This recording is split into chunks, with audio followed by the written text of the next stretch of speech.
ज्ञान वो इन्वेस्टमेंट है जिसका डिविडेंड यानी मुनाफा जीवन के अंत तक मिलता रहता है। मैं ऐसा मानता हूं कि एक सामान्य जिंदगी जीने के लिए इंसान को रोटी कपड़ा और मकान के अलावा अगर किसी चीज की सबसे ज्यादा जरूरत होती है तो वो है शिक्षा, एजुकेशन। आपके पास यदि धन है तो आप उसे गोल्ड में कन्वर्ट कर सकते हैं। धन हो या सोना, दोनों के कम होने का या खो जाने का डर हो सकता है, पर यही धन को अगर हम नॉलेज में कन्वर्ट करते हैं तो वो कभी कम नहीं होगा और ना ही उसकी चोरी हो सकती है। देखिए, जीवन में मुझे बहुत सी बातों ने प्रभावित किया है। मेरे ये अनुभव सुनने में शायद साधारण लगे, पर इनमें छिपा सार असाधारण है, अनमोल है। यदि मैं आपसे पूछूं कि सबसे शक्तिशाली व्यक्ति कौन है, सबसे शक्तिशाली व्यक्ति कौन है, तो कोई कहेगा कि जिसके पास पावर है, वेपन्स हैं, शस्त्र है, धन है, किसी देश का राजा या किसी सल्तनत का वारिस है। मेरा ऐसा मानना है कि वेपन्स, मनी किसी को पावरफुल नहीं बनाते, या अगर बनाते भी हैं तो कुछ समय के लिए ही बना पाते। दौलत आज होगी, कल नहीं। शस्त्र का ज्ञान तभी तक काम आएगा जब तक वो शस्त्र चल सकता है। Once it is used it becomes obsolete. पर शास्त्र का ज्ञान कभी नहीं रुकता।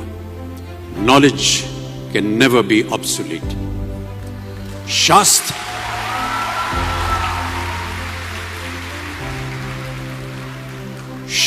ज्ञान शस्त्र ज्ञान से ज्यादा असरदार, प्रभावशाली और शक्तिशाली होता है।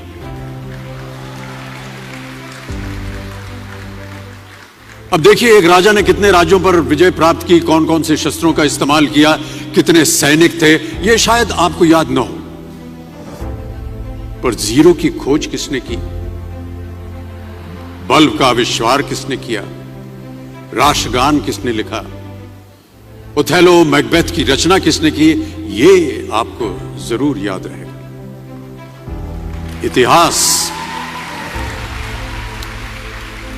इतिहास गवाह है कि एक राजा अपनी शक्ति के बल पर केवल वहीं तक पूजा जाता है जहां तक उसका साम्राज्य फैला होता है। वो केवल अपनी प्रजा का प्रिय होता है। पर अपने ज्ञान की कीर्ति फैलाने वाले Albert Einstein, William Shakespeare, Rabindranath Tagore सिर्फ अपनी जन्मभूमि में ही नहीं बल्कि पूरे विश्व में पूजे जाते हैं। संपूर्ण मानव जाति के लिए वो प्रेरणा स्रोत बनते हैं। ज्ञान का धनी व्यक्ति हमेशा ही सम्मान और आदर योग्य होता है, क्योंकि ज्ञान वो कवच है, वो शील्ड है जो आपके जीवन में आने वाली कठिनाइयों से आपकी रक्षा करेगा। फिर किसी भी शस्त्र की आपको आवश्यकता नहीं होगी। दो चीजें इंसान यदि अपने जीवन में एक बार सीख लेता है तो वो उसे कभी भूलता नहीं। एक है तैरना, स्विमिंग, दूसरा है साइकिल चलाना। सालों बाद भी अगर आप इन क्रियाओं को करेंगे तो कभी भी इस बात की चिंता नहीं होगी कि आपको स्विमिंग करना या साइकिल चलाना याद है कि नहीं। You will confidently do it. काश कि हम पढ़ाई भी इसी नजरिए के साथ करें, that when you will chase knowledge, numbers will always follow. देखिए, महाभारत में जब गुरु द्रोणाचार्य ने एकलव्य को अपना शिष्य मानने से और अपने गुरुकुल में लाने से इनकार कर दिया था, तो एकलव्य ने क्या किया? अपने गुरु की प्रतिमा, एक मूर्ति बनाई और केवल उस मूर्ति से प्रेरणा लेकर ही धनुर्विद्या सीखने में वही सफलता प्राप्त की जो बाकी योद्धाओं को द्रोणाचार्य के गुरुकुल में रहकर हुई। उस प्रतिमा के रूप में एकलव्य को हमेशा अपने गुरु के पास रहने का एहसास था। और जब